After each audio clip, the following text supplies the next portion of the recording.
Hello, everyone. My name is Michelle Andina, and I'd like to welcome you to our fifth Global Light Boost, a monthly gathering offered by Global Lightworkers United, a 501c3 nonprofit with a simple but powerful mission to unite and empower lightworkers so we can bring more love and light into our world through community, connection, and shared service. Every month, we come together as lightworkers to boost our individual light through community and to allow that light to ripple outward in service to the world. We also take this time to honor one of our own, a cherished member of the GLUE community who shares their unique gifts to guide us through the experience. Whether you're joining us live or on the replay, you are part of the same energetic field. Time doesn't limit light. The moment you enter this space with intention, your presence is woven into what we are creating together. Before we begin, get comfortable, grab some water or a journal if you'd like, take a moment to settle in, soften your gaze or close your eyes, and maybe place a hand on your heart if that feels good. And then let's take 3 breaths together, arriving, opening, and offering our light. So first, inhale slowly, and exhale, releasing the day. Inhale, feeling your own inner light brighten. And exhale, letting that light expand within you. One more time. Inhale, drawing in love and presence. And exhale, offering that light to everyone gathered here and to our world. Our shared intention today is simple. It's to strengthen our light individually and collectively for the highest good of all. If you'd like, gently whisper inside, "May my light be brightened and offered freely." And now I'd like to introduce today's Global Light Boost presenter, Sally Taylor. Sally has a gift for helping people see what's already within them. And tarot, like she will be sharing with us today, is one of her powerful tools for doing exactly that. Rooted in decades of intuitive work and a deep personal journey through grief and awakening, Sally brings a rare combination of psychic sensitivity, Jungian insight, and archetypal wisdom to every reading she offers. For Sally, the cards aren't about fortune telling. They're a mirror, reflecting the soul's deeper knowing back to the person sitting across from her. An art educator, sound and energy healer, spiritual instructor, psychic medium, co-host of a podcast, Sally's work points in one direction, helping people step into their own power and build the lives they're meant to live. We are so honored to have Sally as part of our Global Lightworkers United community, and we can't wait for you to experience her gifts today. Sally, the room is yours. Thank you. Wow, that made me sound amazing. Thanks, I really appreciate that. But you were spot on with regard to my highest goal, my greatest interest is in helping people to remember who they really are. If you remember the Disney version of The Lion King, to me, that's been one of my favorite Disney movies for years now because it's all about remembering who you are. And, Simba coming to remember who he really is. And we are all leaders. We are all light bringers. And we all have connection to unseen realms. And so if I can remind one person of that to the point that they're convinced and realize it and rely on it, then my time has been worthwhile. So today we're going to play with tarot cards. And I call it playing because for me, that type of perspective takes all the pressure off. And we can get really important, in-depth information. But when we come at it from the standpoint of play, then it just allows us to accept without judgment what we're receiving. And so that said, I am going to try to share my other screen. I was asked to focus on 4 questions for the group. And the first question is, how can we as healers and seers hold our gifts in service of a world in transition? we'll pull a card on that question. The second question is, what is being asked of us in this moment? So that'll be a second card. What do we already carry that the world quietly needs? So there will be a third card for that. And where is the next gentle call to action? And if we need to pull any additional cards, or if we get through this quickly and have a little extra time, I might have an opportunity for one or two people to ask questions, and we'll just see how we get there. I am using a Rider-Waite-Smith, very traditional tarot deck. It is steeped in archetypal imagery, and I find that when you use something like a standard tarot deck, it sort of increases the language that you have available to you because it's so well formed. That said, they are pictures on a piece of paper. That's all they are. They're pictures on a piece of paper. And you, or in this case, I as the reader, are the magic. You are the intuitive source of that information. And so I don't want to, pretend that there's anything unusual about using tarot cards or an oracle deck, because you're relying, yes, on synchronicity to help the cards that you want to appear to provide you with useful information to appear. I call it playing in the matrix, right? But a picture's worth 1,000 words, right? And so any given image can give you a wide range of potential meanings. And it's your intuition that guides you to which meaning is appropriate in that moment. And so you're basically storytelling, right? Okay, that said, I'm sorry to have shown you guys a screen of nothing but wood surface for so long, but now I'm going to go ahead and start drawing cards. So I just shuffled before we started. I continue shuffling kind of randomly sometimes. It's really not super important because, again, any given card can still bring you the information that you want. So let's pull the first one, and I'm going to hit share one more time. Okay, screen 2. Here we go. Okay, so for our first question, how can we as healers and seers hold our gifts in service of a world in transition? Oh, interesting. Okay, so the court cards typically are either going to represent an individual, and in this case, I will say, accept that this card represents you specifically. Whether you're male or female does not matter. It's the energy of the card that we're interested in. So how can we as healers and seers hold our gifts in service of a world in transition? And for this card, I'm very quickly leaning into the concept of leadership of the divine feminine. And again, this is not important whether you are male or female. This is the rising of the divine feminine back to her rightful place. We've been existing in a world where she has been suppressed for millennia at this point, and she's on her way back. And so the Queen of Pentacles is also going to deal with very earth life activities, right? Very physical 3D world activities. But she's definitely telling us as light workers to tap into that divine feminine leadership role here on earth. Okay? So, second question. What is being asked of us in this moment? The Death card. A lot of people get nervous about this card, and its primary meaning is simply change and transition.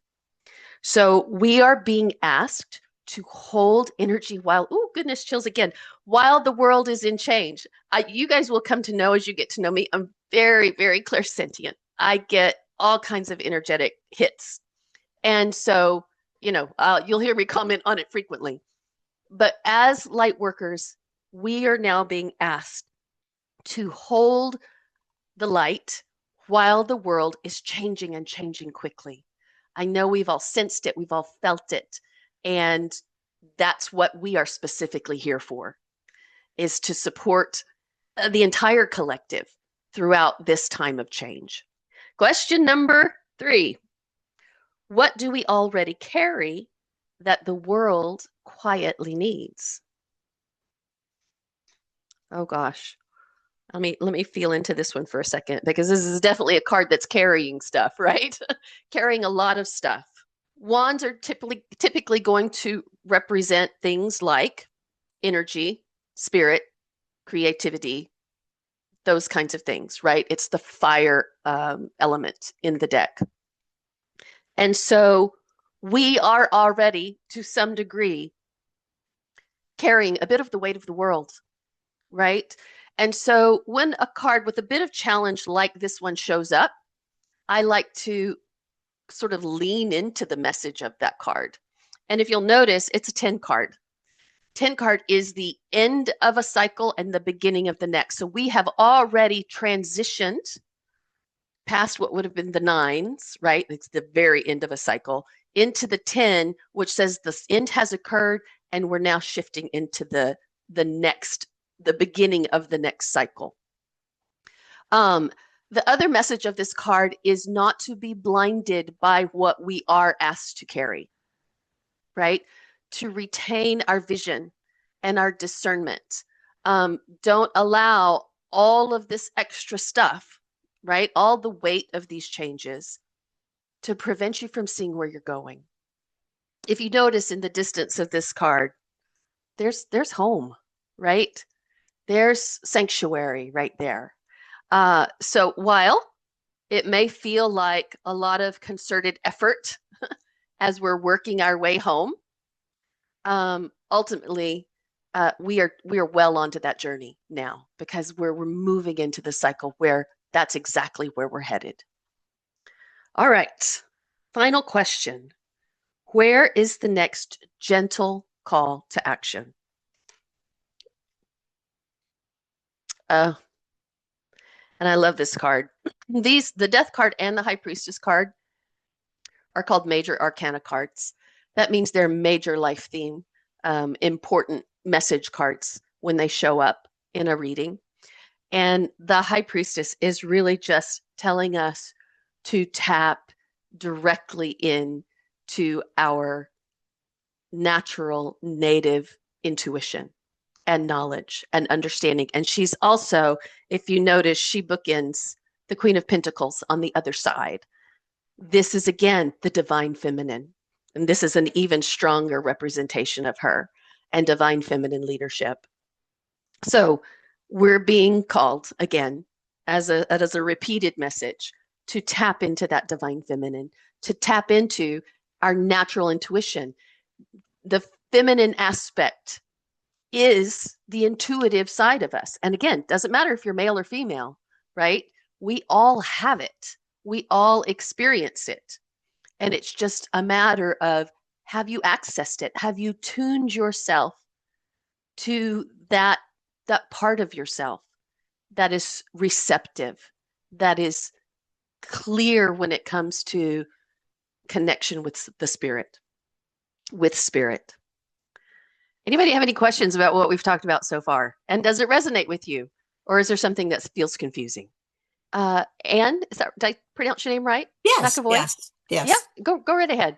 It's not a question, it's a comment on the wands card that's also inclusive of a very big communication going on there with the Ten of Wands. And the effort being shown in the card also shows the effort we might be called upon to watch our communications, watch our words, watch our thoughts, because we are being held as an example. Yes, absolutely. Absolutely. And I will tell you, it's funny, I was meditating before our little group meeting today, and every now and then a card will pop into my awareness while I'm meditating, just because they are great archetypal images, right?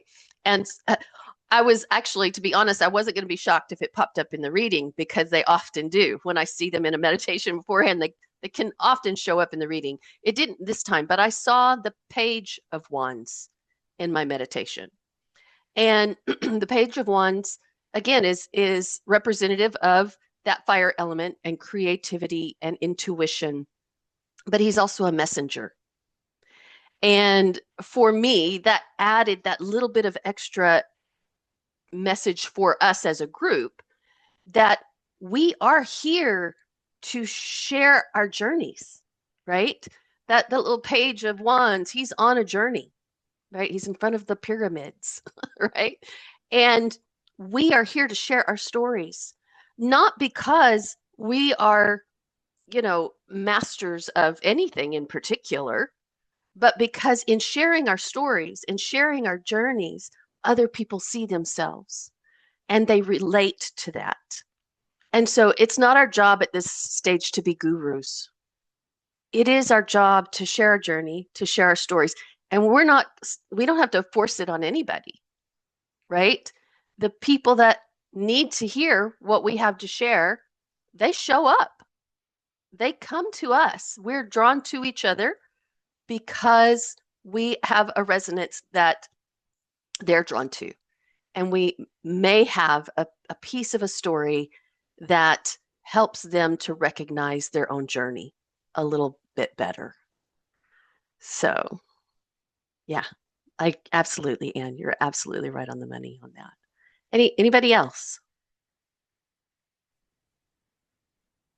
Okay. Oh, sorry. Vipin, did I say that name right? Absolutely correct.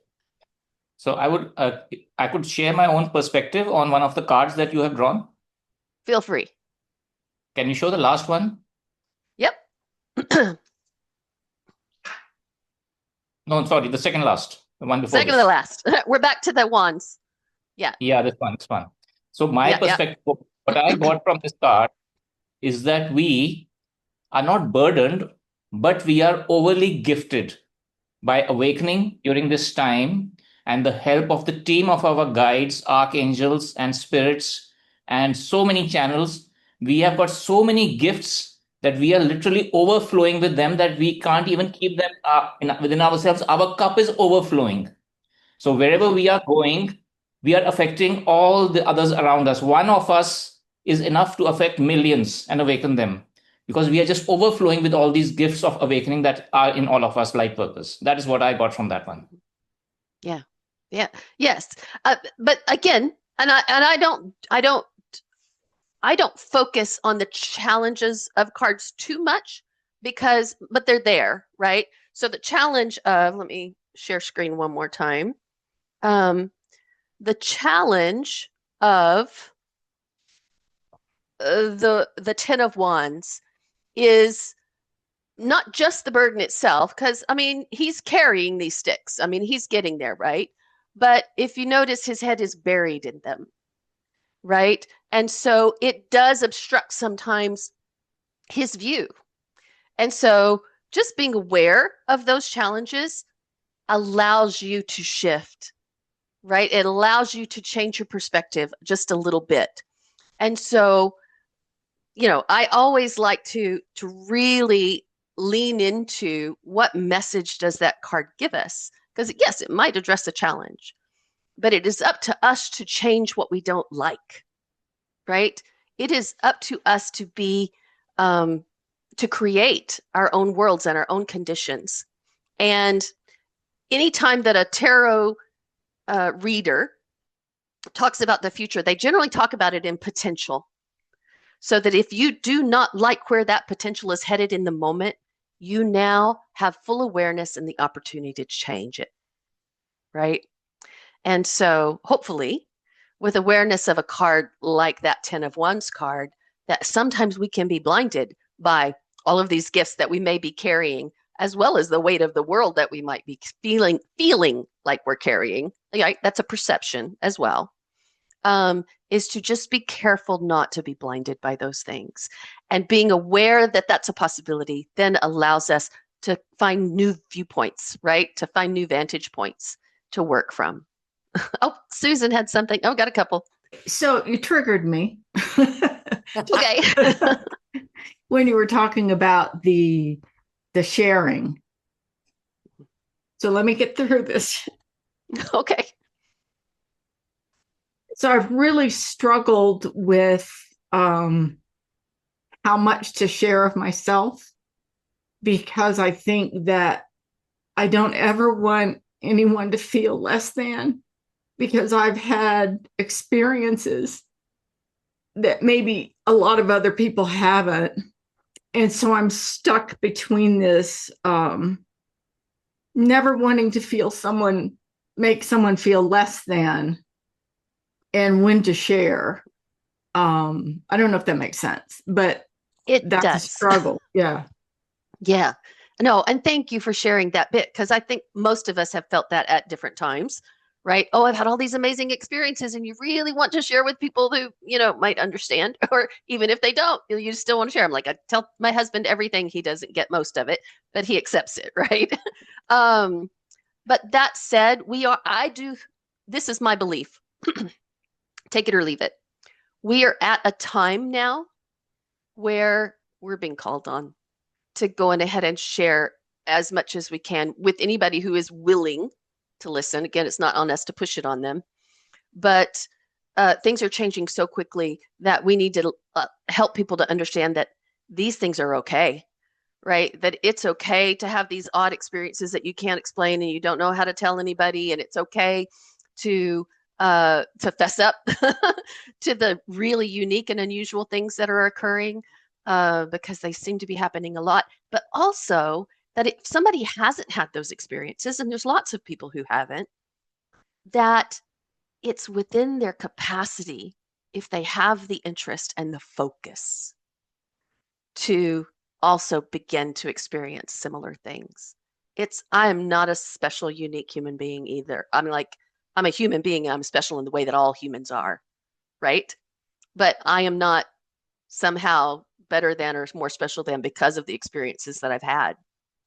I just was able to say, oh my gosh, this actually happened. And authenticity is so important to me that I can't deny it, you know? So I absolutely understand you, Susan. And you are getting it out there, because the CASA is clear evidence that you are. You're absolutely sharing what is coming to you because you created the CASA. So I love you for that. Thank you very much. I appreciate Yeah. that. And Rob, did you also have a quick question? I'll try to do it quickly. Go ahead.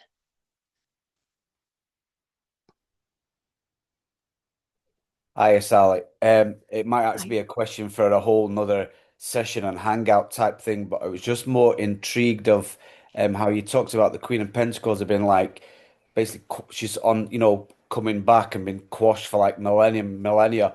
I'm just intrigued to kind of know as a newbie what that would then look like with her coming.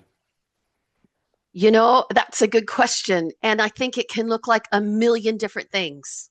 I think there's so many ways it can manifest. But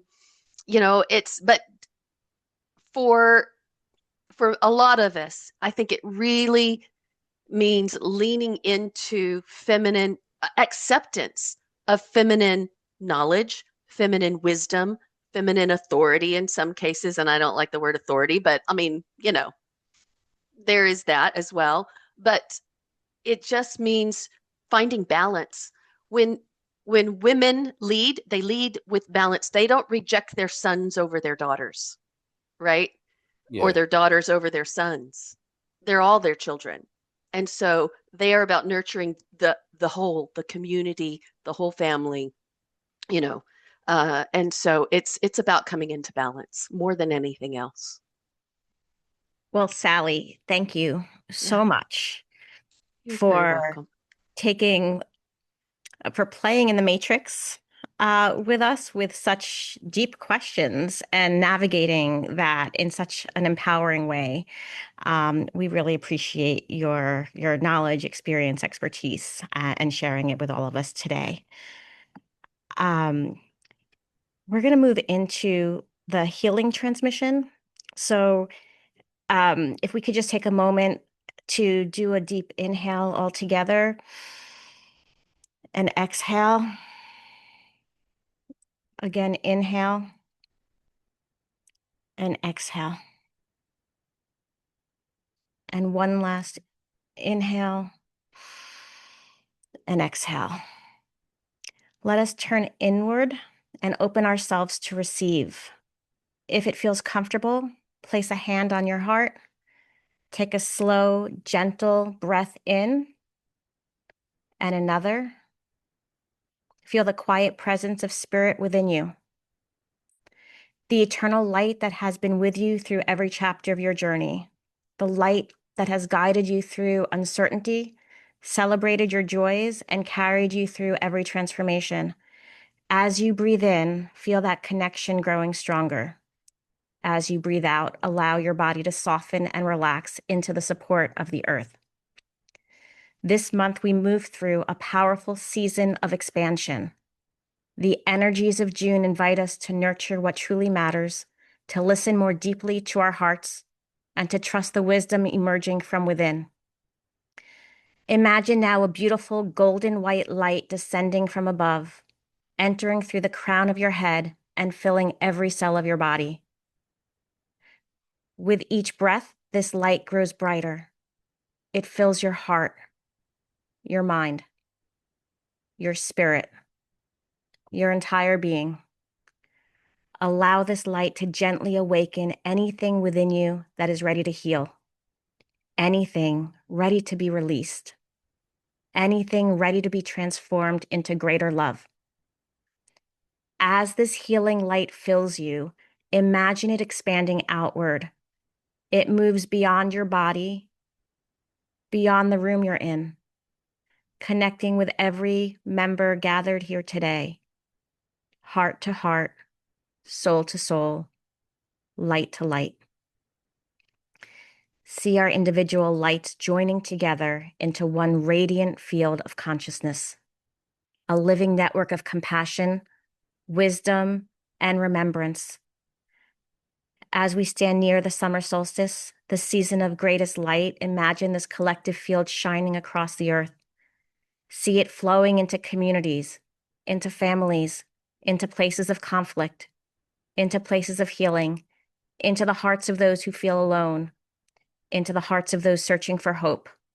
May this light bring clarity where there's confusion, peace where there's fear, healing where there's pain, and courage where new beginnings are emerging. May we embrace the changes unfolding within and around us with grace.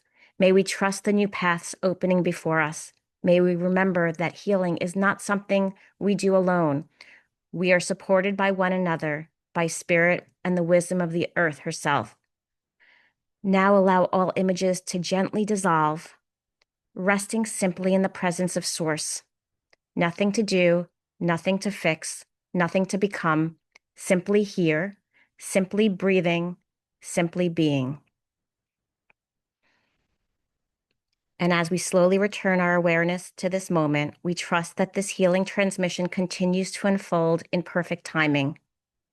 May the light we've cultivated here today continue to expand through our thoughts, our words, our actions, and our hearts for the highest good of all beings. And so it is. Aho. As we come to a close, we offer our heartfelt gratitude to Sally Taylor for this amazing tarot experience and for helping us to connect to the love and energies that are part of our world. And to each of you who joined from around the world, thank you for showing up, whether you're here with us live or tuning into the replay. Whether you were fully engaged with eyes closed, listening quietly in the background, or joining us between the responsibilities of your day, your presence has contributed to the field we've created together. It truly matters that you are here. The light we've raised doesn't end when this call ends. If you'd like to continue this experience, you're warmly invited to share any reflections or inspirations in our Spark a Conversation or Global Light Boost Deeper Dive space on the Glue community platform, where we will post the replay. If you're not yet a member of Global Lightworkers United and would like to find out more about us, please visit our website at www.globallightworkersunited.org. As we close, let's take one last breath together as a global community of lightworkers. A gentle inhale and a soft exhale. May the light you've touched today stay alive in your heart, steady in your body, and present in the choices you make. From all of us at Global Lightworkers United, thank you for being here, for being who you are, and for adding your light to this shared field. We look forward to gathering with you again next month on July 10th, when we will be featuring Sam Russ, who will be sharing her yoga practice with us. Until then, may you walk in courage, authenticity, and grace. And so it is. Thank you, everyone. Thank you, thank you, thank you. Good. Sally, that was amazing. I mean, Oh, thank you. you did that so well. I mean, those aren't easy questions, to answer with tarot cards. I mean, you did a great job. Thank you. I loved it. Loved it, Thank loved you. it. I really appreciate being asked because it was fun. Good. That's good. Good, good, good. Anyhow, everyone, we love you all, and we'll see you all at the next event, okay?